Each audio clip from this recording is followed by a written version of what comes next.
Hello and welcome to my YouTube channel. कैसे हैं सब लोग? बढ़िया हैं, मस्त हैं। तो सबसे पहले तो आप सभी को नमस्कार। जैसा कि आप सब जानते हैं, हम पढ़ रहे हैं एसएससी जीडी 2026 के लिए मैथमेटिक्स के प्रैक्टिस सेट। तो आज हमारा प्रैक्टिस सेट नंबर कौन सा होने वाला है? 6 नंबर का। इससे पहले हमने 5 प्रैक्टिस सेट प्रैक्टिस करे हैं और मुझे उम्मीद है कि वो सारे के सारे प्रैक्टिस सेट आपने सॉल्व करे होंगे। ठीक है, तो आप सभी ये प्रैक्टिस सेट शुरू से लेकर अंत तक बड़े ध्यान से देखें, कॉपी पेन लेकर बैठें और आप सॉल्व करते जाएं। जैसे ही क्वेश्चन आपकी स्क्रीन पर आए, वीडियो को पॉज करें, क्वेश्चन सॉल्व करें और उसके बाद ही आप आगे बढ़ें, सॉल्यूशन देखें। ठीक है, तो आपके जो ये प्रैक्टिस सेट हो रहे हैं वो बहुत ही इम्पोर्टेंट हैं। अगर आप ये एक दिन में ये एक प्रैक्टिस सेट सॉल्व कर लिया, उसके बाद में 20 और क्वेश्चन आप लगा देते हो ना, तो बहुत है।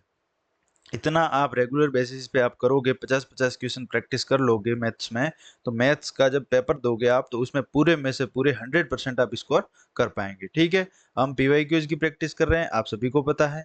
और आप सभी जो सारे के सारे मैं प्रैक्टिस सेट करवा रहा हूँ, वो सारे के सारे अटेंड करें और अटेंड करने के बाद में आप अपना स्कोर है वो हमारे कमेंट सेक्शन में ज़रूर बताएं। और आप कमेंट में ये भी बताएं कि आप कोई भी पर्टिकुलर टॉपिक पढ़ना चाहते हैं, कोई भी पर्टिकुलर कॉन्सेप्ट समझना चाहते हैं किसी भी तरीके का, तो वो आप हमें बता सकते हैं। ठीक है, तो आप जल्दी से हमारे YouTube चैनल को पहले तो सब्सक्राइब करो, वीडियो को लाइक करो और अपने दोस्तों तक भी इस वीडियो को ज़रूर शेयर करें और कमेंट में अपनी राय दें। ठीक है, तो सभी तैयार रहें, अच्छे से पूरी क्लास देखें शुरू से लेके अंत तक। ठीक है, तो चलिए शुरुआत करते हैं आज के प्रैक्टिस सेट की। जो हमारा प्रैक्टिस सेट नंबर कौन सा है? 6 है। आप सभी को पता है HM इंस्टीट्यूट हमारा चैनल है, इस चैनल को आप क्या कर दीजिए, सब्सक्राइब कर लीजिए। तो चलिए शुरुआत करते हैं आज की क्लास की। क्लास का पहला क्वेश्चन आपके स्क्रीन पर ये रहा। नंबर सिस्टम का पहला क्वेश्चन है। हम रेगुलर बेसिस पे मतलब अलग अलग क्वेश्चन अलग अलग चैप्टर से ले रहे हैं। ठीक है, जिससे कि सारे के सारे कॉन्सेप्ट आपके क्या हो जाएं, रिवाइज हो जाएं। मैथमेटिक्स आपकी पूरी रिवाइज कराएंगे हम, किसमें? पूरे के पूरे 30 प्रैक्टिस सेट में। 6 हो गए हैं, 24 बाकी हैं। तो 24 में आपके इसी महीने में पूरे करवा दूंगा। ठीक है, तो करिए क्वेश्चन को। दो संख्याओं का योग दे रखा है 98। तो a प्लस बी कितना दे रखा है? 98। फिर आपको पूछा है कि दो संख्याओं का अंतर वो दे रखा है, कितना है? 28।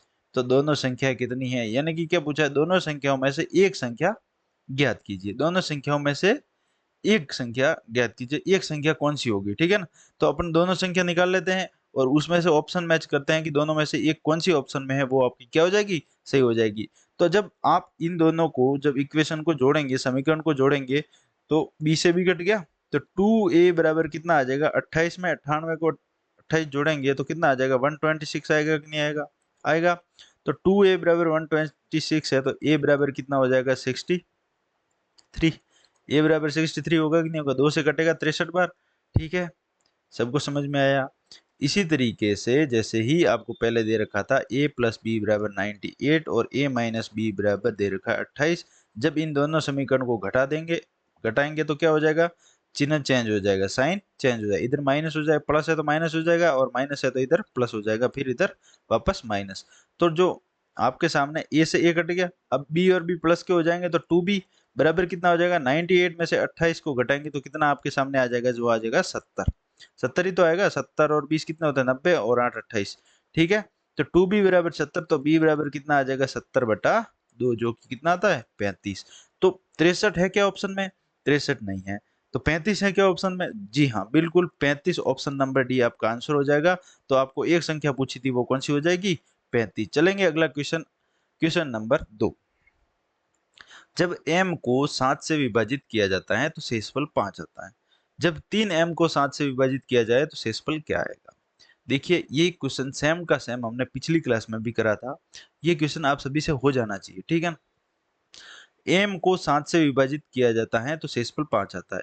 जब m को 7 से विभाजित किया जाता है तो शेषफल 5 आता है, तो m कोई ऐसी संख्या होगी जिसमें 5 को जोड़ देंगे। ठीक है ना? अच्छा, सॉरी सॉरी सॉरी सॉरी, ऐसे नहीं। m ऐसी संख्या है जिसमें 7 का भाग देना तो शेषफल कितना आता है आपके सामने? 5 आता है। तो अपन ऐसी संख्या माने जिसमें 7 का भाग दें और शेषफल 5 आए, तो 12 नहीं मान सकते अपन? 12 माने और उसमें 7 का भाग दें तो कितना आ रहा है? तो ये आ जाएगा आपके सामने, एक बार भाग जाएगा 5 शेषफल आएगा ही आएगा। तो इसी तरीके से 12 मान सकते हो आप, 14 और 5 19, जैसे जिसमें पूरा पूरा भाग जाए उसमें +5 जोड़कर वो संख्या आप मान सकते हो, ठीक है। तो उसके बाद में क्या बोला है कि m बराबर आपने माना कितना 12, तो 3m में 7 का भाग दिया जाता है तो शेषफल क्या होगा, तो 3m कितना हो जाएगा, तो 3m 3m बराबर 12 है, 12 गुणा 3, 2 गुणा 3 हो जाएगा, कितना हो जाएगा 36।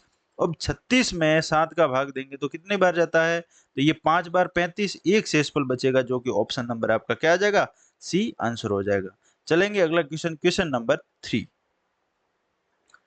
22 और 16 के व्युत्क्रम का लघुत्तम समापवर्तक एलसीएम ज्ञात करना है। एसएससी एमटीएस 2023 का क्वेश्चन है, बहुत प्यारा क्वेश्चन है। जब आप फ्रैक्शन यानी कि भिन्न का एलसीएम लेना होता है या भिन्न का एचसीएफ लेना होता है तो कैसे लेते हैं, जब आप किसी भिन्न का एलसीएम लेते हैं तो उसके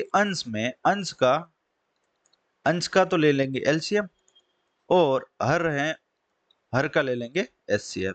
यानी कि जो ऊपर नंबर दे रखा है, जो आपका क्या बोलते हैं उसको, अंश है, अंश का तो क्या लेना है एलसीएम, और जो डिनोमिनेटर है हर है उसका क्या लेना है एचसीएफ, ठीक है। तो न्यूमरेटर है जो अंश है उसका एलसीएम, और डिनोमिनेटर है एचसीएफ, उसका क्या लेना है एचसीएफ, ठीक है। इसी तरीके से कोई भिन्न है उसका आपको एचसीएफ ज्ञात करना है, मसब ज्ञात करना है, लसब नहीं, अब मसब ज्ञात करना है। तो वही न्यूमरेटर आपका कौन सा हो जाएगा, अंश, अंश का क्या लेना है एचसीएफ, और उसके बाद में जो डिनोमिनेटर है हर है उसका क्या लेना है एलसीएम, ठीक है। ऐसे ही चलेगा। तो देखिए इस क्वेश्चन को करेंगे। क्वेश्चन में क्या दे रखा, 12 और 16 के व्युत्क्रम, तो 12 का व्युत्क्रम कितना हो जाएगा 1/22 का व्युत्क्रम कितना होता है 1/22, और 16 का व्युत्क्रम कितना हो जाएगा 1/16, ठीक है। तो 1/22 और 1/16 का क्या लेना है आपको, एलसीएम लेना है। तो जब 1/22 और 1/16 का एलसीएम लेंगे तो आपको भिन्न का एलसीएम लेना है, तो आप सभी को पता अंश न्यूमरेटर का क्या लेना है एलसीएम, तो न्यूमरेटर आपका क्या है एक और एक ही तो है, तो आपका जो एलसीएम है ऊपर कितना आ जाएगा एक। अब क्या पूछा है कि हर का क्या करना है एचसीएफ लेना है। हर कितने हैं आपके, हर क्या क्या है, हर है 22 और 16, 22 और 16 हर है। तो हर का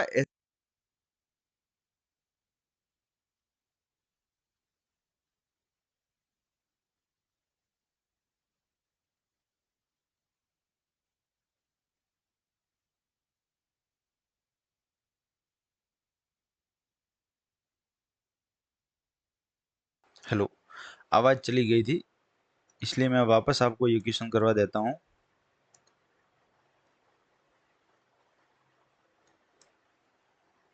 अब पता नहीं है ना कि कहाँ से आवाज कट हुई थी, इसलिए वापस से मैं आपको ये पूरा करवा देता हूँ, ठीक है।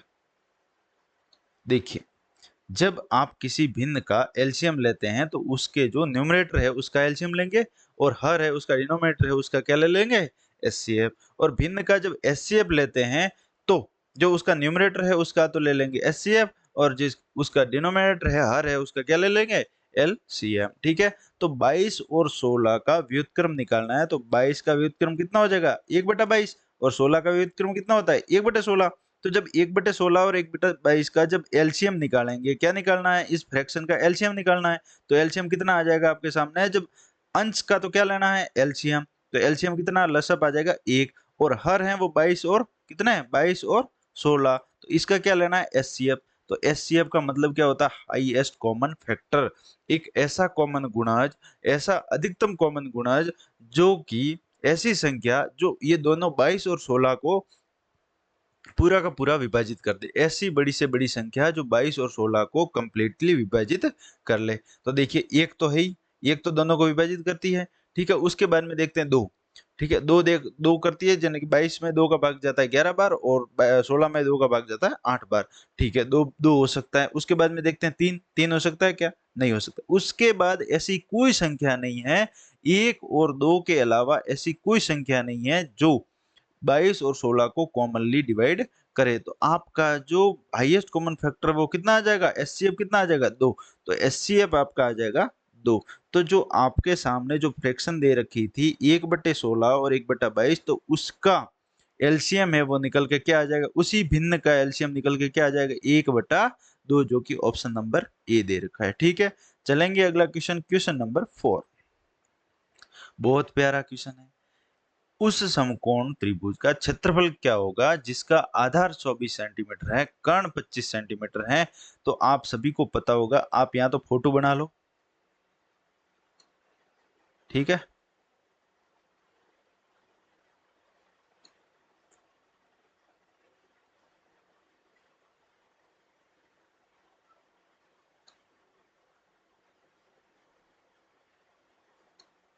ठीक है, देखिए आपके सामने समकोण त्रिभुज दे रखा है। समकोण त्रिभुज मान लेते हैं ए बी और सी, ये 90 डिग्री एंगल होता है समकोण त्रिभुज का। अब क्या कहा है कि त्रिभुज के क्षेत्रफल क्या होगा, इसका एरिया आपको निकालना है। तो समकोण त्रिभुज का आप एरिया निकालोगे तो वो कैसे निकलता है, 1/2 आधार गुणा ऊंचाई, आधार गुणा ऊंचाई, यही तो होता है।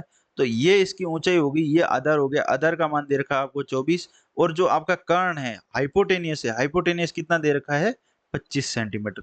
तो आपका जो आधार दे रखा है, हाइपोटेनियस दे रखा है, तो आप लंब नहीं निकाल सकते, उस त्रिभुज की ऊंचाई नहीं निकाल सकते। कैसे कि हाइपोटेनियस बराबर हाइपोटेनियस का स्क्वायर बराबर, जो कि आपके सामने आ जाएगा कि लंब है परपेंडिकुलर का स्क्वायर प्लस जो आधार है उसको क्या बोलते हैं, बेस, बेस का स्क्वायर। इस फॉर्मूले से पाइथागोरस प्रमेय फॉर्मूला है, उससे आप नहीं निकाल सकते, बिल्कुल निकाल सकते हैं। लेकिन इतना टाइम वेस्ट किए बिना आप सभी को एक ट्रिपलेट याद होगा, 7, 24, 25।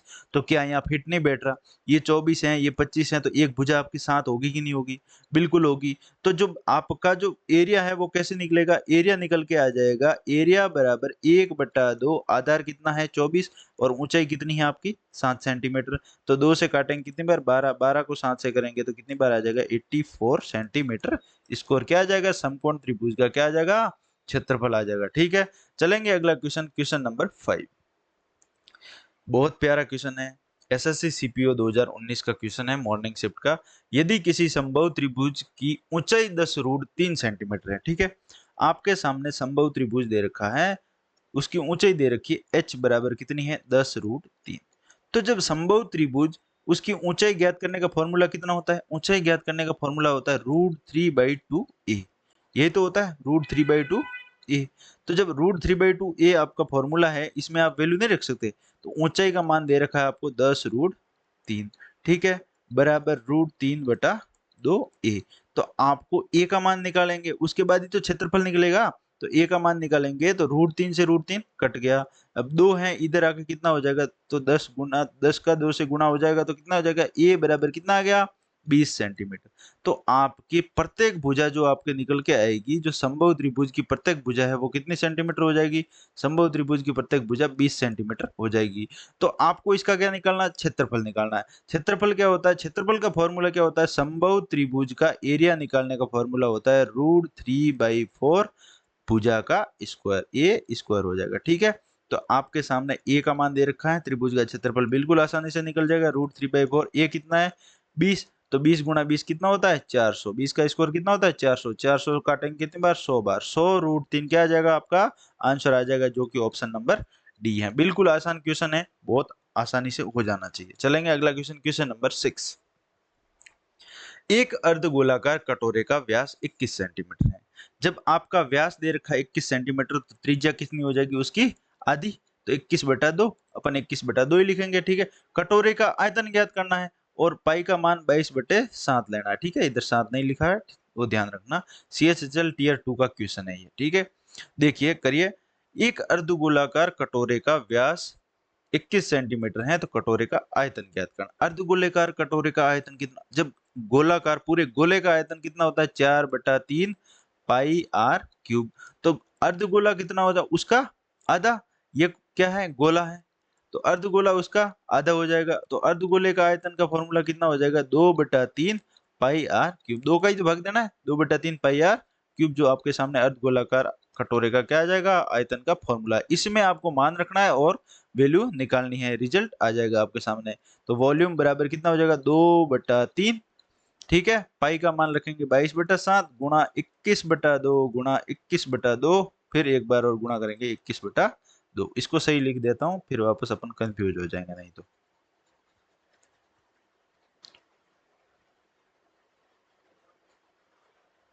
देखिए फॉर्मूले में वैल्यू रखनी है, आयतन बराबर कितना आ जाएगा 2/3 22/7 गुणा पाई आर क्यूब है, तो 21/2 गुणा 21/2 गुणा 21/2 आ गया। ठीक है, अब काटिए जो कट रहा है, ये 3 से ये 7, 7 बार, 7 से 7 घट गया, अब 2 से ये 2 घट गया, इस 2 से कितनी बार 11 बार, तो ये 2 कट गया। ठीक है, अब देखिए आपके सामने बचा क्या, 21 गुणा 21 और बटे में 2 है और ये 11, तो देखिए लिख दो इधर आप, 21 गुणा 21 कितना होता है 441, और उसमें जब 2 का भाग दे देंगे तो ये आपके 2 का भाग आ गया। 11 का गुणा करेंगे तो 11 एकम 11 हासिल 1, 11 चौक 44 और 1 45 हासिल 4, 11 चौक 44 और 4 48, तो 4851/2। तो जो वॉल्यूम है वो निकल के कितना आया आपके सामने 4851/2 सेंटीमीटर क्यूब। तो जब इसमें 2 का भाग देंगे तो कितना आपके सामने आ गया 2425.5 सेंटीमीटर क्यूब आएगा कि नहीं आएगा, बिल्कुल आएगा। 4850 का बटा 2 करेंगे कितना आ जाएगा 2425, और जो 1 है उसको 0.5 करके लिख देंगे, जो आपका ऑप्शन नंबर बी आ जाएगा 2425.5 सेंटीमीटर क्यूब आपका आंसर आ जाएगा। CHSL टीयर 2 का क्वेश्चन है। तो ऐसे क्वेश्चन आयतन वाले, क्षेत्रफल वाले बहुत ही क्वेश्चन आपको एग्जाम में देखने को मिलेंगे, भर भर के आपके ऐसे क्वेश्चन आते हैं। ठीक है, चलेंगे अगला क्वेश्चन, क्वेश्चन नंबर 7, बहुत प्यारा, बहुत ही इंपॉर्टेंट क्वेश्चन है। क्वेश्चन की लैंग्वेज देखकर आपको घबराना नहीं है कि इतना बड़ा क्वेश्चन है, लेकिन ऐसे क्वेश्चन आपके एग्जाम में आते हैं। SSC GD 2021 का क्वेश्चन है, देख लीजिए। टाइम एंड वर्क का क्वेश्चन है, बड़ा आसान सा है, देखिए करते हैं इस क्वेश्चन को। ABC यानी कि A+B+C मिलकर एक काम को 16 दिन में करते हैं। फिर ये क्या कह रहा है कि A और B एक साथ मिलकर काम करें तो वो कार्य को 18 दिन में पूरा करेंगे। अगर A और B मिलकर करें तो कितने दिनों में, 18 दिनों में। फिर ये बोल रहा है कि B और C मिलकर करें तो वे कार्य को 24 दिनों में पूरा करेंगे, और B और C मिल जाएं तो कार्य को कितने दिनों में करेंगे, 24 दिनों में। 16, 28, 24, इन तीनों का एलसीएम लेंगे, तो एलसीएम लेने का पता है आपको कैसे लेंगे। ऐसी कॉमन संख्या जब इन तीनों का भाग दें तो उसमें पूरा का पूरा भाग चला जाए। ऐसी छोटी से छोटी संख्या, ऐसी छोटी से छोटी संख्या जो 16, 18, 24 से पूरी तरीके से विभाजित हो जाए, शेषफल 0 बचे, तो ऐसी कौन सी संख्या है, तो देखिए 72, 72 देख सकते हैं। 72, 72 में 18 चौके 72, नहीं बिल्कुल नहीं, ये नहीं जाएगा, 16 का नहीं जाएगा। देख 18 और 24 का तो कितना आ गया 72, ठीक है। अब 16 है तो 16 का करने के लिए इसमें तो 4 का तो भाग जा रहा है, ठीक है, 8 का जा रहा है, 2 का नहीं जा रहा है। इसको 2 से गुणा कर देंगे तो कितना आ जाएगा आपके सामने, ये निकल के आ जाएगा 144।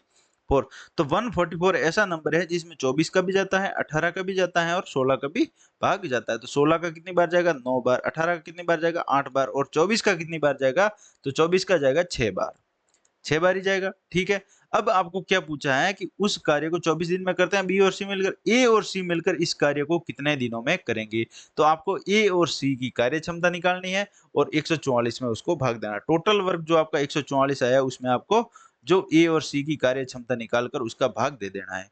तो जब ए प्लस बी प्लस सी की कार्य क्षमता कितनी है 9, ए प्लस बी प्लस सी की कार्य क्षमता कितनी है 9।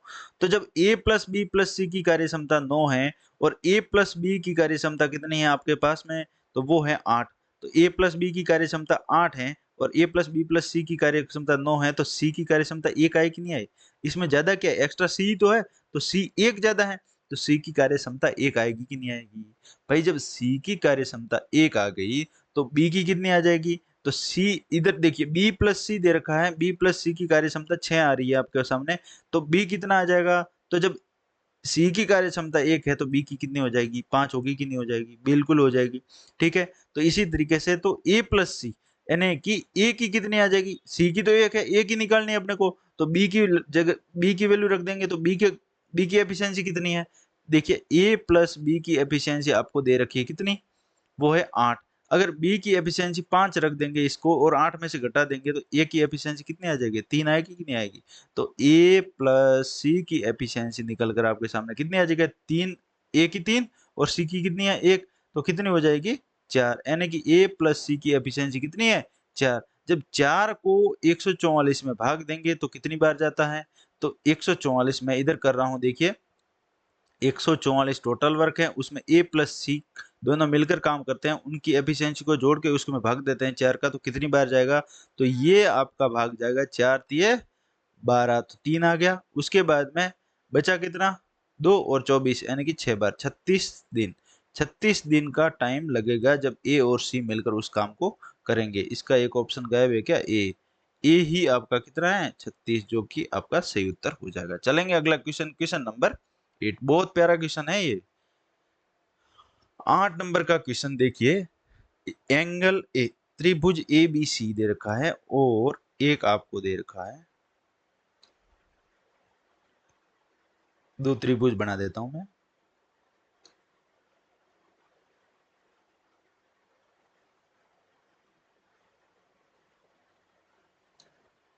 ठीक है, त्रिभुज दो दे रखे हैं, एक तो दे रखा है ए बी सी, ठीक है, और ए बी सी में एंगल ए दे रखा कितना 85 डिग्री, और जो एंगल सी है वो दे रखा है 58 डिग्री। ठीक है, अब क्या कहा है इसने कि एक त्रिभुज कौन सा है, पी क्यू आर। एक त्रिभुज कौन सा है, पी क्यू आर। तो एक त्रिभुज अपन इधर बना लेते हैं पी क्यू आर।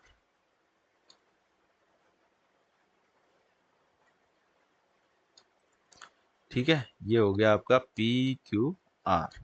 ये त्रिभुज कौन सा हो गया, पी क्यू आर। तो आपको दे रखा है ये दोनों क्या है, समरूप है।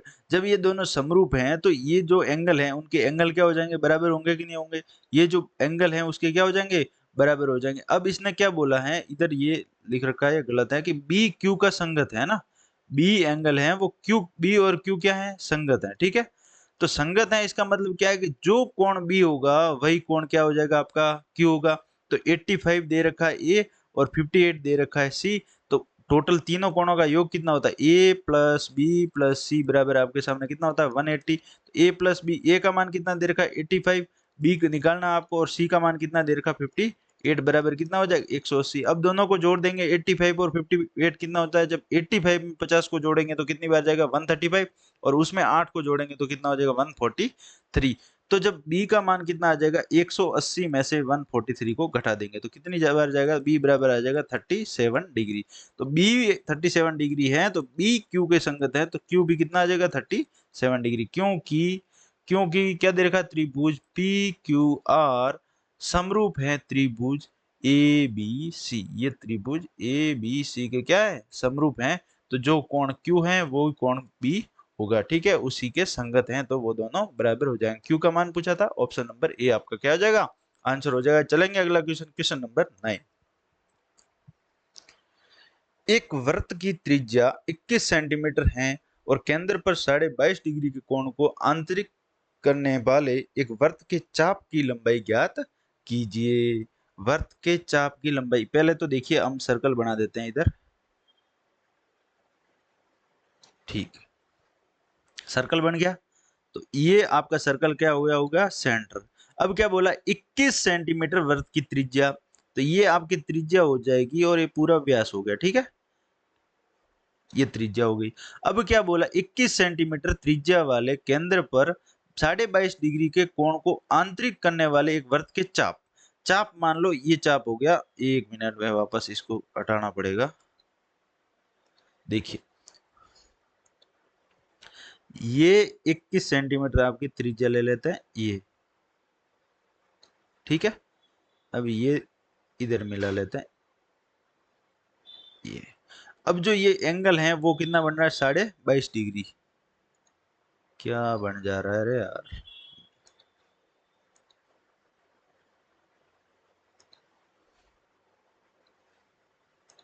देखिए ये आपके सामने जो एंगल है ना वो कितना दे रखा है, 22.5 डिग्री। तो 22.5 डिग्री एंगल है, तो आपको चाप है, ये चाप हो गया कि नहीं होगा, ये यहाँ से लेकर यहाँ तक की दूरी चाप होगी कि नहीं होगी। तो इस चाप की लंबाई ही ज्ञात करनी। चाप की लंबाई ज्ञात करने का आपके सामने फॉर्मूला क्या होता है, जो चाप की लंबाई एल बराबर जो होगा थीटा बटे 360 गुणा 2 पाई आर। जब आप उस वृत्त की परिधि परिधि का आप थीटा बटे 360 से गुणा कर देंगे तो आपके चाप की लंबाई आ जाएगी कि नहीं आ जाएगी। चाप की लंबाई कितनी हो जाएगी, थीटा बटे 360 पूछा है तो 22 बटे 5 आपको थीटा एंगल मान कितना 22 बटे 5 बटा 360, गुणा 2 गुणा 22/7 लेना है पाई का मान, इनटू जो r है वो आपके सामने कितना दे रखा है, तो त्रिज्या कितनी है 21, तो 7 से कटेगा कितनी बार, 3 बार। अब देखिए ये पॉइंट, ये 0 आ गया इधर, ठीक है। 3 से ये कितनी बार, 1200 आया, नहीं आया, ठीक है। उसके बाद में ये 2 से कटेगा कितनी बार, 600, ठीक है। अब इसको भी 2 से काटेंगे तो ये 11 बार, ये 2 से कटेगा कितनी बार, 300। तो ये 15 से कट रहा है कि नहीं कट रहा, 225/300। अब आप कंफ्यूज हो जाएंगे तो फिर एक बार लिख लेता हूं मैं, 225/300 गुणे में इधर क्या बचा आपके, सिर्फ 11 ही तो बचा है। तो जब इसको 15 से काटेंगे तो कितनी बार कटेगा, ये 15 से कटेगा, 15 एकम 15, 15 बार, 15 का स्क्वायर ही तो है, ये 15 से कितनी बार, 20 बार। और फिर 5 से काटेंगे 3 बार, ये 5 से कटेगा 4 बार। तो 11 तिये 33/4 आएगा कि नहीं आएगा। तो 4 को जब इसमें भाग देंगे तो कितनी बार जाएगा, 8 बार, 1 बचेगा 2 बार, फिर 2 बचेगा तो 5 बार भाग जाएगा 20 में। तो 8.25 सेंटीमीटर आपका जो आंसर आएगा, 8.25 सेंटीमीटर जो चाप की लंबाई आ जाएगी। बिल्कुल आसान था, अच्छे से आपको समझ में आ गया होगा। ठीक है, चलते हैं अगला क्वेश्चन, क्वेश्चन नंबर 10। एक थैले में 2:3:5 के अनुपात में 50 पैसे, 25 पैसे, 20 पैसे के सिक्के शामिल हैं, ठीक है, जिनकी राशि 550 है। तो 20 पैसे, 50 पैसे और 20 पैसे के सिक्कों से बनी धनराशि का अंतर निकालना है, ठीक है। तो देखिए आपके पास में जो 50 पैसे और 25 पैसे और कितने 20 पैसे के सिक्के हैं, ठीक है, किस अनुपात में है, 2:3:5 इसके अनुपात में है। तो जो ये है जिस अनुपात में है, तो इनकी जो वैल्यू है वो कितनी होगी, जब 50 पैसे के आपके पास में 2 सिक्के होंगे तो कितना, 1 रुपया होगा कि नहीं होगा, 1 रुपया होगा कि नहीं होगा। इसी तरीके से 25 पैसे के 3 सिक्के हैं तो 25 गुणा 3 करेंगे तो 0.75 होगा कि नहीं होगा, ठीक है। और 20 पैसे के 5 सिक्के हैं तो 1 रुपया होगा कि नहीं होगा पूरा। जब 1 रुपये में 100 पैसे होते हैं तो 5 सिक्के हैं तो 5 गुणा 20 करेंगे तो 1 रुपया होगा कि नहीं होगा। तो ये टोटल रुपए कितने हुए, तो ये टोटल हो गए 2.75, यानी कि 2.75 यूनिट आपके सामने आ गया। अब 2.75 यूनिट की वैल्यू ही आपको दे रखी है कितनी, वो दे रखी है 550। तो 550 कितने गुणा है, अब इस जीरो से ये पॉइंट हट गया तो इधर 2 जीरो लग जाएंगे। अब 275 550 कितना 2 गुणा होता है, 2 जीरो इसके पीछे चिपका देंगे तो कितना गुणा हो गया, ये हो गया 200 गुणा।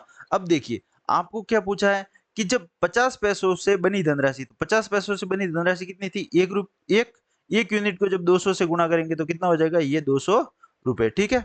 इसके बाद में जब 20 पैसों से बनी धनराशि, तो 20 पैसों से बनी धनराशि भी सेम होगी 1 रुपए, तो वो भी कितनी हो जाएगी, वो भी 200 रुपए हो जाएगी। 1 यूनिट बना था ना अपना, 20 पैसे को 5 सिक्कों से गुणा करेंगे, ये अनुपात में है, तो जो अनुपात निकल के आएगा वो 1 रुपया आएगा। तो 1 रुपये को जब 200 से गुणा करेंगे तो आपके सामने कितना आ जाएगा, 200 रुपये आएंगे कि नहीं आएंगे। तो जब 200 रुपये, जब 50 पैसों से बनी धनराशि का मूल्य भी 200 रुपये है और 20 पैसे से बनी धनराशि का मूल्य भी 200 रुपये है, तो 200 में से 200 आपके सामने जो उनका अंतर कितना आ जाएगा, ऑप्शन नंबर डी 0 शून्य।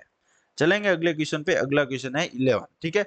यदि 60 लीटर दूध में एक मिश्रण में 60 लीटर दूध के एक मिश्रण में 40 लीटर दूध 40% दूध है, ठीक है, 60 लीटर का मिश्रण है, मिक्सचर है आपके सामने, ठीक है, और उसमें आपका 40% दूध है। 40% की फ्रैक्शन वैल्यू कितनी होती है, 2/5, यही तो होती है। जब दो आपके पास में 40 में से 40% मिल्क है तो 2 यूनिट मिल्क है, तो वाटर कितना हो जाएगा उसका, 3 यूनिट। जब 3 और 2 5 यूनिट, यानी कि इन दोनों के अनुपात में बांटा है, तो जो अनुपात ये हो रहा है, तो आपके सामने जो एक्चुअल वैल्यू कितनी आ जाएगी, जब 2 और 3 5 5 की वैल्यू कितनी दे रखी है 60, तो कितना गुणा है, 12 गुणा, तो 12 तिये 36, 36 लीटर तो उसमें क्या है, पानी है, और 24 लीटर क्या है, उसमें दूध है, ठीक है। अब इसने क्या पूछा है कि अब 60 लीटर, जब इसी मतलब मिश्रण में दूध की मात्रा को 60% करना है तो कितना दूध मिलाना होगा। अब देखिए ऐसा तो है नहीं कि पानी को कम कर दोगे, पानी तो उतना का उतना ही रहेगा। मिक्सचर में आपने दूध में पानी मिला दिया तो पानी तो उतना का उतना ही रहेगा, पहले 3 यूनिट था तो अब भी 3 यूनिट ही रहेगा। लेकिन जो आपका जो मिल्क है वो 2 यूनिट था, यानी कि 40% था, अब उसको बढ़ा के कितना करना है, 60% करना है। तो जब जब आपका जो अगला मिक्सचर निकल के आएगा उसमें मिल्क की मात्रा आपको 60% करनी है, तो पानी तो 40% ही रहेगा, पानी तो कितना हो जाएगा, 40% रहेगा। अब भाई साहब पहले मिल्क है वो 40% था, अब आपको मिल्क को बढ़ाना है, अब और मात्रा ऐड करोगे, दूध की और मात्रा ऐड करोगे, जिससे मिल्क कितना हो जाएगा 60%। तो मिल्क 60% हो जाएगा, आपका पानी है वो 3 यूनिट है, वो कितना हो जाएगा 40%। 60% आपका मिल्क हो जाएगा तो 40% दूध होगा कि नहीं होगा, 40% होगा। तो 40% आपने तो पानी को तो छेड़ा ही नहीं है, पानी तो आपने मिक्स किया ही नहीं है, जितना पहले था वो इतना का उतना अब है। तो 40% की वैल्यू 36 है, तो जब 60% की वैल्यू क्या आ जाएगी आपको 60% मिल्क। जब टोटल मिक्सर का 40% 36 लीटर होता है, तो उस मिक्सर में जो मिल्क है वो 60% है, तो 60% कितना आ जाएगा। तो जब 60% की वैल्यू निकालेंगे तो 36/40 गुणा 60 होगा कि नहीं होगा। जीरो से जीरो कटेगा, 4 से कितनी बार 9 बार, 9 छंग 54, यानी कि 54 लीटर आएगा कि नहीं आएगा। तो आपका जो दूध है पहले 24 था, अब बढ़कर कितना हो गया 54 लीटर। तो जब दूध 24 से 54 हो रहा है तो आपने दूध ऐड कितना किया, आपने 40% दूध की मात्रा को बढ़ाकर 60% किया, तो उसमें दूध की मात्रा बढ़ाई कितनी, एक्चुअली में कितने लीटर बढ़ाए, तो वो लीटर कितने बढ़ाए आपने 24 से 54, यानी कि 30 लीटर दूध आपने मिक्स किया, ऐड किया, जिससे कि आपके जो दूध की मात्रा है मिक्सर में 40% से 60% होगी। पानी तो उतना का उतना रहा, पहले भाई साहब पानी 3 यूनिट था, उसकी वैल्यू 36 लीटर थी, तो उतना का उतना ही पानी है, ठीक है। तो पानी की जो लास्ट वाला मिक्सचर में वो आपकी जो परसेंटेज वैल्यू है कितनी है 40%। तो 40% की वैल्यू कितनी दे रखी है आपको 36 लीटर। तो 60% जो आपका दूध है उसकी मात्रा कितनी हो जाएगी, तो वो हो जाएगी 54 लीटर। तो 54 लीटर हो गई, 24 से 54, तो ऐड कितना किया 30 लीटर, यानी कि 30 लीटर दूध ऐड किया। इसको करने के बहुत सारे तरीके हैं, बहुत इजी था ये, आसान वे में था, तो इसलिए मैंने आपको बता दिया, ठीक है। चलेंगे अगला क्वेश्चन, क्वेश्चन नंबर 12। 40 पुरुष एक काम को 18 दिनों में करते हैं, बहुत अच्छे से समझना इस क्वेश्चन को, ठीक है। 40 पुरुष हैं, एक काम को 18 दिन में करते हैं, तो ये आपका क्या आ गया, टोटल वर्क आ गया कि नहीं आ गया, ये आपका टोटल वर्क आ गया कि नहीं आ गया, ये आया, ठीक है। अब ये टोटल वर्क कितना होता है 720, 18 चौक 72 और जीरो जोड़ देंगे 720, ये टोटल वर्क आ गया। अब इसने क्या बोला है कि उनके एक साथ काम करना, उन्होंने एक साथ काम करना शुरू किया, उन्होंने, ठीक है ना, एक साथ काम करना शुरू किया और 9 दिन बाद 5 और पुरुष उनके साथ जोड़ दिए, ठीक है। 9 दिनों तक तो उन्होंने 40 ने जितना काम किया वो तो किया ही, ठीक है। उसके बाद में उनके साथ में जुड़ जाते हैं 5 और पुरुष, तो जब 40 थे और जुड़ गए तो 45, और वो काम कितने दिनों में करेंगे, शेष काम जो बचेगा वो कितने दिनों में करेंगे। तो जब इन्होंने 9 दिन काम किया 40 जनों ने, कितना हो जाएगा 360, यानी कि आधा काम खत्म कर दिया। अब बचा कितना 360, 720 में से घटाएंगे तो 360 ही बचेगा। अब 360 काम 45 आदमी, पहले 40 थे 5 बढ़ा दिए 45, अब 45 आदमी कितने दिनों में करेंगे, तो ये क्या हो जाएगा 45 गुणा एक्स। तो 45 को इसमें भाग देंगे कितनी बार जाएगा, तो 45 45 90, 9 चौक 36, यानी कि 8 बार, यानी कि 45 8 एक्स है। जो आपकी जो शेष काम बचा था 360, वो कितने दिनों में होगा, वो होगा 8 दिनों में, जो कि ऑप्शन नंबर बी। आपको शेष काम ही तो पूछा, शेष कार्य अब वे कितने दिनों में पूरा करेंगे, ठीक है। टोटल काम कितने दिनों में हो रहा है, तो वो हो जाएगा 9 और 8 17 दिनों में, ठीक है। चलेंगे अगला क्वेश्चन, क्वेश्चन नंबर 13। एक कार की चाल 63 किलोमीटर प्रति घंटा है और 10 सेकंड में इसके द्वारा तय की गई दूरी कितनी होगी, ठीक है। एक कार है, उसकी चाल कितनी देर की 63, यानी 63 किलोमीटर प्रति घंटा, 10 सेकंड में इसके द्वारा तय की गई दूरी। तो जब 10 सेकंड है, इसको घंटे में बदलेंगे तो कितना हो जाएगा, 10 पहले मिनट में बदलेंगे बटा 60, फिर बटा गुणा 60 और कर देंगे तो कितना हो जाएगा, ये सेकंड में बदल जाएगा, जीरो से जीरो और 6 36 कर देंगे। देखिए 63 गुणा, ये कितना हो जाएगा आपके सामने 1 बटा ये 60 गुणा 6, ऐसे कर लेंगे, ठीक है। अब 3 से काटेंगे, इसको कितनी बार कट रहा है, ये 3 21 बार, तो ये 2 आ गया। फिर इसको 3 से काटेंगे, ये 20 बार कटेगा, ये 7 बार कट रहा है, ठीक है। अब 7 में भाग किसका देना है आपको, ये देना है आपको 40 का। ऐसे हो रहा है क्या, कहाँ गड़बड़ हो रही है फिर। अच्छा, मीटर में वैल्यू निकालनी है ना, तो आप 63 किलोमीटर प्रति घंटा को पहले मीटर पर सेकंड में बदल दीजिए, है ना। ऐसे करेंगे तो आपको फिर टाइम ज्यादा लग जाएगा। एक और तरीका है इसको करने का, देखिए जब 63 किलोमीटर की स्पीड से चल रहा है, किलोमीटर प्रति घंटा की स्पीड से चल रहा है, और 10 सेकंड में कितनी दूरी तय करेगी, 63 किलोमीटर को मीटर पर सेकंड में बदल दो। 63 किलोमीटर को मीटर पर सेकंड में बदलने के लिए 18/5, 10 सेकंड में कितनी दूरी तय करेगी, तो 10 से गुणा। तो यही तो होता है डिस्टेंस बराबर स्पीड गुणा टाइम। ये तो क्या है, स्पीड का टाइम से गुणा कर दिया तो आपकी डिस्टेंस निकल के नहीं आ जाएगी। तो डिस्टेंस कितनी आ जाएगी 18, 5 से कितनी बार 2 बार, ठीक है। अब देखिए फिर आपको वापस किलोमीटर में बदलना पड़ेगा। एक बार देखिए, 18 कितना होता है, 18 54 हासिल 5, 18 छंग 108, 8 में 5 जोड़ेंगे तो 112। ये कितना आ जाएगा, 1124 को 2 से गुणा करेंगे तो कितना हो जाएगा, ये हो जाएगा आपके सामने 2200। नहीं हो रहा, ये भी ऐसे भी क्वेश्चन नहीं हो रहा, ये कैसे होगा। अरे यार, पहले सही तो कर रहे थे अपन, फालतू में गलत कर रहे हैं अभी। जो पहले प्रोसेस अपन ने किया था वो सही तो था, अब निकाल ही तो दिया था ऑलमोस्ट आंसर अपन ने। देखिए 63 किलोमीटर प्रति घंटा है। जब वो उतनी स्पीड से आपकी कार चल रही है, 10 सेकंड में कितनी डिस्टेंस तय करेगी, 10 सेकंड को आप घंटे में बदलेंगे तो कितना हो रहा था, 1/60 गुणा 60 करेंगे, 60 गुणा 6, 1/60 गुणा 6 आपका आ जाएगा। तो जब डिस्टेंस बराबर टाइम गुणा स्पीड गुणा टाइम, तो 63 गुणा 1/60 गुणा 6, ये आ जाएगा। 6 से ये 2 से 3 से 2 बार, 3 से 2 बार, तो ये 3 से कटेगा 21 बार, 21 तिया 63। फिर ये 3 से कटेगा 7 बार, और ये 3 से कटेगा 20 बार, 20 दूने कितना आ जाएगा 40। जब 7/40 है, 40 7 में 40 का भाग देंगे कितनी बार जाएगा, देखिए दीजिए। तो पहले तो जीरो ऐसे लिख दो कि जीरो है ही नहीं, 4 का भाग दे दो, और 0.7 है और उसमें 4 का भाग दो, कितनी बार जाएगा, 0.7 में कितनी बार जाएगा, एक बार, बचा कितना 3, 3 के पास में जीरो लगाएंगे, फिर 4 का भाग कितनी बार जाएगा, 7 बार, 4 चौक 28, 7 चौक 28, फिर बचा कितना, 2, 2 जीरो, जीरो यानी कि 20, 20 में 4 का भाग कितनी बार जाएगा, 5 बार। तो ये तो आपका किलोमीटर में आया, यानी कि 0.175 किलोमीटर में। आपका किलोमीटर में आपका पूछा होता तो आपका ये आंसर हो जाता, लेकिन आपको मीटर में ज्ञात करना है। तो मीटर में ज्ञात करने के लिए 1 किलोमीटर में 1000 मीटर होते हैं, तो 1000 से गुणा कर देंगे। तो 0.175 को जब 1000 से गुणा करोगे तो ये 3 जीरो का पॉइंट है, 3 जीरो यहाँ से कट जाएंगे और पॉइंट यहाँ से उड़ जाएगा, तो 175 मीटर आपका आंसर आ जाएगा, जो कि ऑप्शन नंबर ए है। ठीक है, सबको समझ में आ गया। चलेंगे अगला क्वेश्चन, क्वेश्चन नंबर 14।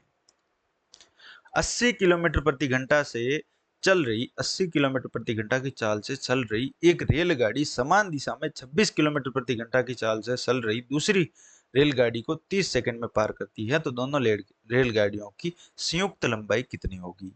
बिल्कुल अच्छा क्वेश्चन है। इस टाइप के क्वेश्चन का मैंने कंसेप्ट भी आपके इस यूट्यूब चैनल पर मैंने डाल रखा है, तो जल्दी से आप इस यूट्यूब चैनल के जो वीडियोज सेक्शन में जाकर या प्लेलिस्ट में, उसमें मैंने जो वीडियोज डाल रखा है कॉन्सेप्ट का, मैथ्स कॉन्सेप्ट का, तो उस मैथ्स कॉन्सेप्ट के वीडियो को आप देख सकते हैं। ट्रेन के 2 वीडियो में मैंने बता रखी पूरी की पूरी ट्रेन, उसके बाद में आपको ट्रेन चैप्टर में किसी भी तरीके का कोई भी कंफ्यूजन नहीं रहेगा।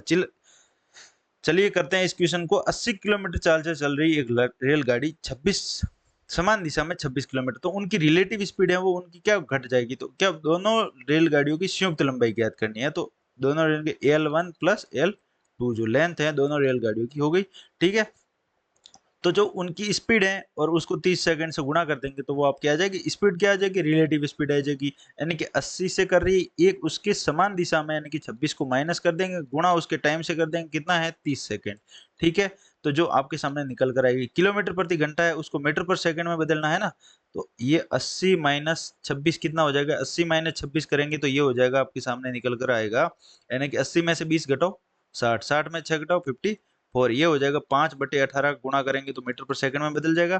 फिर 30 से गुणा करेंगे, 18 से ये कटेगा 3 बार, 5 तिये 15, 15 तिये 45, यानी कि 450 मीटर आपका संयुक्त लंबाई आ जाएगी, जो कि ऑप्शन नंबर बी है। यही पूछा गया था। आपको लग रहा होगा 5/18 क्यों, जब आपको कोई वैल्यू दे रखी है किलोमीटर पर घंटा, तो आपको जब उस वैल्यू को, जब मान लो x है, x किलोमीटर प्रति घंटा है, तो x को 5/18 से आप गुणा करोगे तो ये वैल्यू मीटर पर सेकंड में बदल जाएगी। ठीक है, अगर आपकी x मीटर पर सेकंड में कोई वैल्यू दे रखी है उसको किलोमीटर प्रति घंटा में बदलना है, तो 18/5 से गुणा करोगे तो वो किलोमीटर प्रति घंटा में आपकी वैल्यू आ जाएगी। ठीक है, चलते हैं अगला क्वेश्चन, क्वेश्चन नंबर 15। 108 किलोमीटर प्रति घंटा की चाल से चल रही एक 360 मीटर लंबी रेलगाड़ी 390 किलोमीटर प्रति घंटा की चाल से विपरीत दिशा में चल रही दूसरी रेलगाड़ी को 12 सेकंड में पार करती है, तो दूसरी रेलगाड़ी की लंबाई कितनी है। करिए इस क्वेश्चन को, बहुत प्यारा क्वेश्चन। देखिए 108 किलोमीटर प्रति घंटा की गति से चल रही 360 मीटर लंबी रेलगाड़ी, ठीक है, एक रेलगाड़ी है उसकी लेंथ कितनी है 360, दूसरी की अपने को ज्ञात करनी है L2 आपकी आ जाएगी। ठीक है, उसके बाद में आपको उनकी रिलेटिव स्पीड कितनी हो जाएगी, जब विपरीत दिशा में आ रही है तो विपरीत दिशा में रिलेटिव स्पीड क्या होती है, दोनों की स्पीड क्या हो जाती है, जुड़ जाती है, यानी कि इसकी स्पीड 108 है, जो विपरीत दिशा में आ रही है 90, तो कितने हो जाएगी 108 में 90 जोड़ेंगे तो कितने 198 किलोमीटर प्रति घंटा। आपको मीटर में आपकी वैल्यू ज्ञात करनी है, तो इसको 5/18 से गुणा कर देंगे तो मीटर पर सेकंड में आ जाएगा, और 12 से इसका गुणा कर देंगे। जब 18 से काटेंगे तो 11 बार कटेगा, 18 गुणा 10 180 में 18 जोड़ देंगे तो 198 होते हैं, यानी कि 11 बार। तो 11 पंजे 55, 55 को 12 से गुणा करें कितनी बार, 12 पंज 60, 6, ठीक है, 12 पंजे 60 और 6 660 आ गया, ठीक है। जब 360 प्लस L2 बराबर 660 है, तो लंबाई कितनी आ जाएगी, 660 में से 360 घटा देंगे तो 300 मीटर आएगी कि नहीं आएगी। तो लंबाई जो दूसरी ट्रेन है, दूसरी रेलगाड़ी की लंबाई कितनी आ जाएगी आपके सामने, 300 सेंटीमीटर, मीटर में सॉरी 300 मीटर आपकी क्या आ जाएगी, लंबाई आ जाएगी, ठीक है। चलेंगे अगला क्वेश्चन, क्वेश्चन नंबर 16। बहुत अच्छे अच्छे क्वेश्चन आज लिए हैं, बहुत मतलब इतने अच्छे क्वेश्चन हैं कि आपके एग्जाम में ऐसे सारे के सारे नहीं आएंगे, लेकिन कुछ एक क्वेश्चन आपको ऐसे देखने को मिलेंगे जिसमें आपको टाइम कंज्यूमिंग है, ठीक है।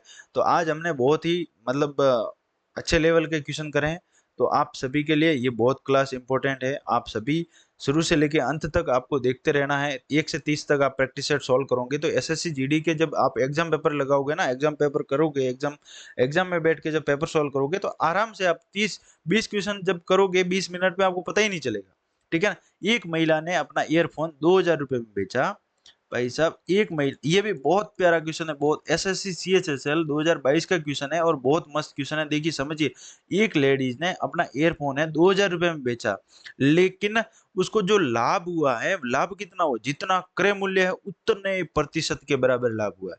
आप सोचिए कि आपके पास में कोई वस्तु है, उसका क्रय मूल्य 100 है और 100% ही लाभ हो जाए, तो वही पूछा आपको, बोला 100% लाभ हो तो कितना, 200 में, यानी कि एक वस्तु है उसको उसके क्रय मूल्य के बराबर लाभ पर बेचा है, क्रय मूल्य के बराबर लाभ प्रतिशत पर बेचा है, तो वो उसका जो विक्रय मूल्य है वो 2000 है, तो उसका क्रय मूल्य कितना होगा, लागत मूल्य कितनी आएगी।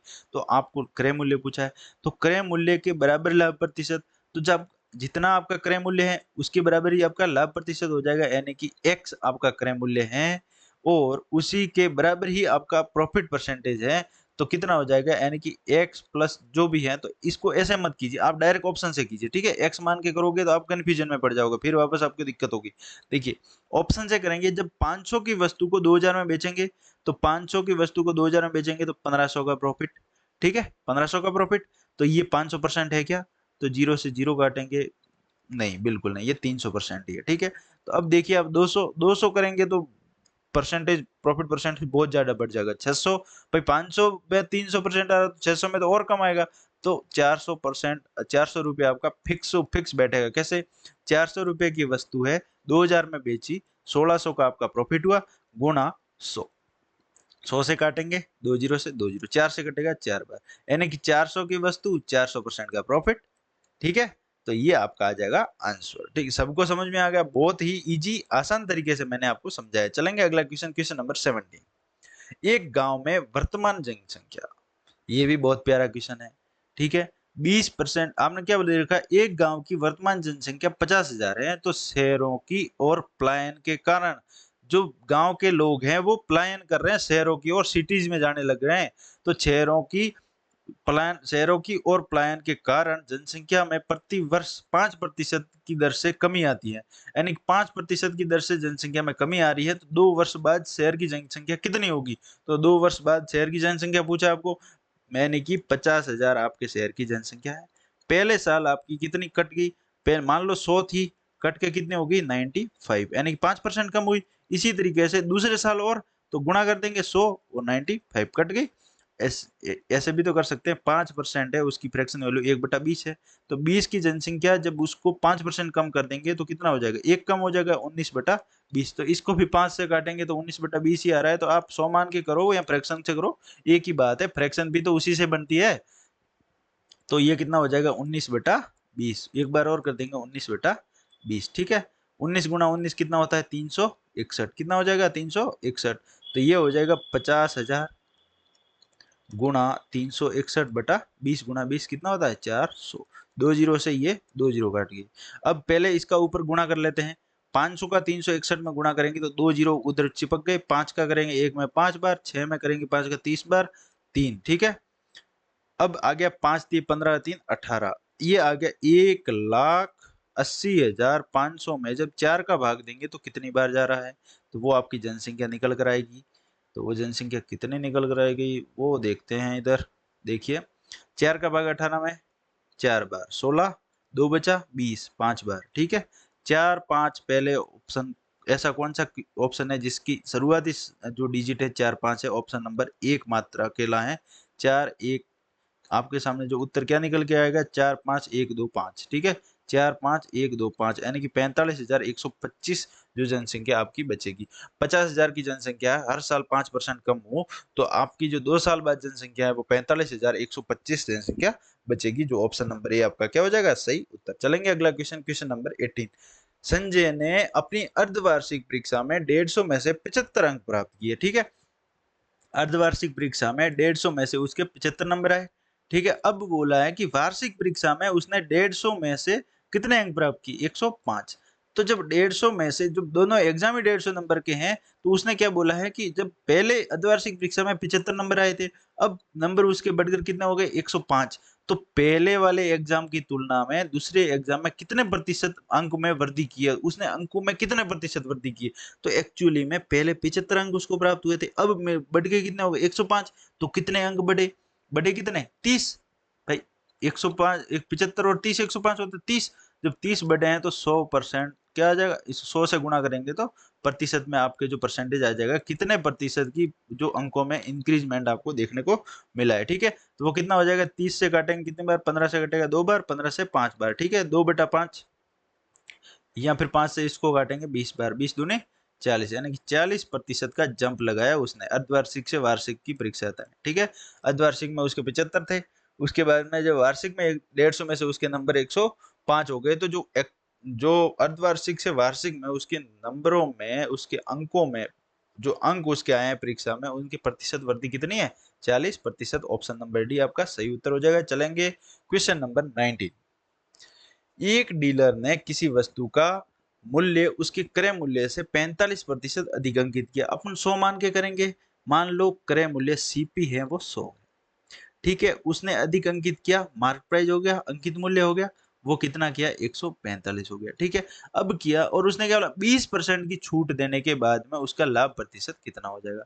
अब उसने 20% की छूट दी है, तो 145 का 20% कितना हो जाएगा, 20/100 होगा कि नहीं होगा, 0 से 0। 2 से कटेगा कितनी बार, 5 बार। 5 से काटेंगे इसको कितनी बार कटेगा, ये 5 से कटेगा 29 बार, कटेगा कि नहीं कटेगा, बिल्कुल कटेगा, ठीक है। तो 29 आएगा कि नहीं आएगा। तो जब आप 145 में 29 रुपए की छूट देंगे, जब 29 रुपए की छूट दे देंगे, तो आपके पास में जो एक्चुअली में वैल्यू बचेगी कितनी, तो 29 में कितना जोड़ो कि 45 हो जाए, 16। 29 में 10 जोड़ो कितना होता है, 39, फिर 6 जोड़ो 45, तो 16 यानी कि कितना हो जाएगा, 116। जब 145 में से 29 को घटाओगे तो कितना आ जाएगा, 116, ठीक है। 145 में से 29 का आपको डिस्काउंट मिला तो बेची कितनी, 116 में। जब 100 की वस्तु, ये हो गया एसपी आपका, विक्रय मूल्य सेलिंग प्राइस। जब 100 की वस्तु 116 में बेची तो आपको प्रॉफिट कितना हुआ, उस 100 की वस्तु पे, जब 100 है आपका क्रय मूल्य, उस पे जितने भी अधिक बेचो, जितना भी अधिक बेचो, वो आपका क्या हो जाएगा, प्रॉफिट हो जाएगा। यानी कि 100 पे 102 में बेची होती है 2% प्रॉफिट, 110 में बेची होती है 10% प्रॉफिट, 16 में बेची है तो 16% प्रॉफिट आपका डायरेक्ट निकल के आएगा, परसेंटेज में वैल्यू आएगी, जो ऑप्शन नंबर बी आपका आंसर हो जाएगा। चलेंगे अगला क्वेश्चन, क्वेश्चन नंबर 20। 18,000 की राशि 3 साल 4 महीने में 360 का साधारण ब्याज देती है, तो प्रति वर्ष ब्याज दर ज्ञात कीजिए, ठीक है। करिए इस क्वेश्चन। देखिए आपके सामने फॉर्मूला क्या होता है, सिंपल इंटरेस्ट बराबर P गुणा R गुणा T बटा 100, यही तो होता है, यानी कि PRT/100, ठीक है। जो सिंपल इंटरेस्ट है वो कितना आपको दे रखा है, 360। साधारण ब्याज कितना आ रहा है, 360, और मूलधन कितना आपको 1800 की राशि है, उसमें 3 साल 4 महीने, 3 साल प्लस 4/12, 4 महीनों को जब उसमें बदलेंगे साल में तो कितना हो जाएगा, 4/12 कितना हो जाएगा, 1/3। जब इसको सोल्व करेंगे तो आपके सामने ये कितना आ जाएगा, 1800 गुणा 3 तिया 9 और 1 10, 10/3। 3 से कटेगा कितनी बार, 600 बार, ठीक है। अब ये आ गया 360, 360 इधर आर है ना इसके, ये तो टाइम था, आर का गुणा करना है ना अपने को, 360 बराबर 1800। 1800 तो कट गया, 600 गुणा 10/100 गुणा आर ही। ठीक है, अब 2 जीरो से ये 2 जीरो कट गए, इस जीरो से ये जीरो कट गया, 6 से कटेगा 6 बार, यानी कि जो आर है आपकी परसेंटेज वैल्यू कितनी आ जाएगी, 6% आपकी वार्षिक ब्याज दर आ जाएगी, जो ऑप्शन नंबर सी आपका सही हो जाएगा। ठीक है, आप सभी को ये समझ में आ गया होगा। तो आज जो हमारा प्रैक्टिस सेट हुआ है, इस प्रैक्टिस सेट में हमने बहुत इंपॉर्टेंट और नेक्स्ट लेवल क्वेश्चन किए हैं, जो हमने पिछले प्रैक्टिस सेट में किए थे उससे भी बहुत बेहतर लेवल के इसमें क्वेश्चन करे हैं। इसलिए आपके जो समय भी ज़्यादा लगा है, लगभग 1 घंटे के आसपास समय लग गया है। ठीक है ना? तो आप सभी को ये क्लास देखने के लिए बहुत-बहुत धन्यवाद। ये क्लास आपकी 50 मिनट प्लस हो गई है, मान लो कि 1 घंटे समथिंग समथिंग की क्लास है, तो बहुत अच्छे से मैंने ईज़ी वे में समझाने की कोशिश करी है आपको। ठीक है? अगर आप कोई कॉन्सेप्ट है जो आपको इस जो मैंने प्रैक्टिस सेट करवाया इसमें कोई समझ में नहीं आया है, तो आप मेरे को कमेंट सेक्शन में बताइए। तो मैं आप उसी कॉन्सेप्ट पे पूरा वीडियो आपके लिए लेकर आऊँगा, और जितना शॉर्ट में आप समझा सकूँ, बिना आपका टाइम वेस्ट किए मैं समझा दूँगा। ठीक है? तो आप सभी जो मैं प्रैक्टिस सेट करवा रहा हूँ उनको सॉल्व करें, और अपना स्कोर है वो आप कमेंट सेक्शन में ज़रूर बताएँ। ठीक है? ये क्लास देखने के लिए आपको बहुत-बहुत धन्यवाद। मिलते हैं अगली क्लास में। अगला अपना प्रैक्टिस सेट नंबर 7 नंबर वाला होने वाला है। ठीक है? बहुत-बहुत धन्यवाद। Thank you very much. जय हिंद।